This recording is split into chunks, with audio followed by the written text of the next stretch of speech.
Hello Braille-cast. Today we're going to continue to read The Minpins by Roald Dahl. So last time when we were reading in yesterday's part, we found out who Billy was. So the boy here is called Billy. He was looking out the window at the Forest of Sin and his mum had said, definitely don't go in there. There's all sorts of different wild beasts. And he's escaped through the window. Let's see what his adventure is. So let's have a look at the picture first. Here's Billy and he's in the woods. When he had ventured some distance into the forest, little Billy stopped and stood quite still, listening. He could hear nothing. Nothing at all. There was absolute silence. Or was there? Hold on just 1 second. What was that? Little Billy flicked his head round and stared into the everlasting gloom and doom of the forest. There it was again. There was no mistaking it this time. From far away there came a very faint, whizzing, whiffling noise, like a small gusty wind blowing through the trees. Then it grew louder. Every second it was growing louder, and suddenly it was no longer a small wind. It was a fearsome, swooshing, whooshing, whiffling, snorting noise that sounded as though some gigantic creature was breathing heavily through its nose as it galloped towards him. Little Billy turned and ran. Little Billy ran faster than he'd ever run in his life before. But the swooshing, whooshing, whiffling, snorting noise was coming after him. Worse still, it was getting louder. This meant that the thing, the maker of the noise, the galloping creature was getting closer. It was catching him up. Run, little Billy, run, run, run. He dodged around massive trees. He skipped over roots and brambles. He bent low to flash under boughs and bushes. He had wings on his feet, he ran so fast. But still the fearsome, swooshing, whooshing, whiffling, snorting noise grew louder and louder as it came closer and closer.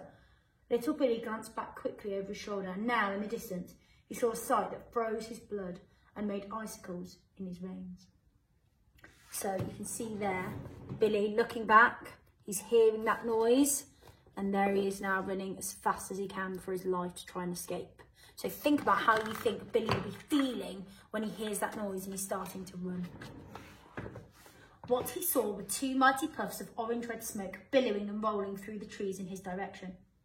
These were followed by two more whoosh whoosh, and then two more whoosh whoosh, and they must surely be coming, little Billy told himself, from the two nose holes of some galloping, panting beast that had smelled him out and was coming after him. His mother's words began thrumming once again in his head. Beware, beware, the forest of sin, none come out, but many go in. It's the splitter for sure, little Billy cried out. Mummy said the splitter blows smoke when it chases you. This one is blowing smoke. It's a terrible, blood-suckling, tooth-pluckling, stone-chuckling splitter. And soon it will catch me up and I'll be blood-suckled and tooth-pluckled and stone-chuckled and chewed up into tiny pieces. And then the splitter will spit me out in a cloud of smoke and that will be the end of me. Little Billy was running with the speed of an arrow, but each time he glanced back over his shoulder, the puffs of orange-red smoky breath had gotten closer. They were so close now he could feel the wind of them on the back of his neck. And the noise, it was deafening in his ears, this fearsome, swooshing, whooshing, whiffling, panting noise. Whoomph, whoomph, it went. Whoomph, whoomph, whoomph, whoomph, whoomph, whoomph. It was like the noise made by a steam locomotive pulling out from a station. Then suddenly he heard another noise that was somehow more fearsome still. It was the pounding of gigantic galloping hooves on the floor of the forest. He glanced round again, but the thing, the beast, the monster, or whatever it was hidden from his sight by the smoke it shot out as it galloped forward. The smoky breath was billowing all around him now. He could feel its hotness. Worse still, he could smell its smell.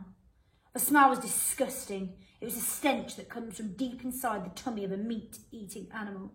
Mummy, he cried, save me!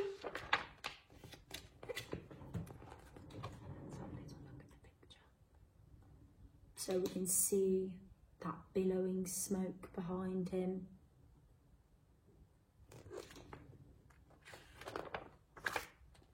Suddenly, directly in front of him, little Billy saw the trunk of an enormous tree.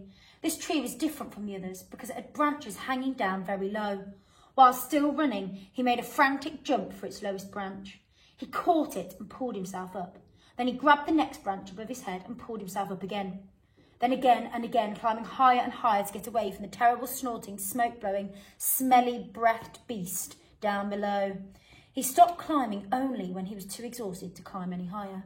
He looked up, but even now he couldn't see the top of the giant tree. It seemed to go on forever. He looked down. He couldn't see the ground either. He was in a world of green leaves and thick, smooth branches with no earth or sky in sight. The snorting, smelly, smoke-blowing beast was miles away down below somewhere. He couldn't even hear it anymore. Little Billy found a comfortable place where two big branches came together and he sat down to rest. For the moment, at any rate, he was safe. Fantastic. We're going to read the next part tomorrow.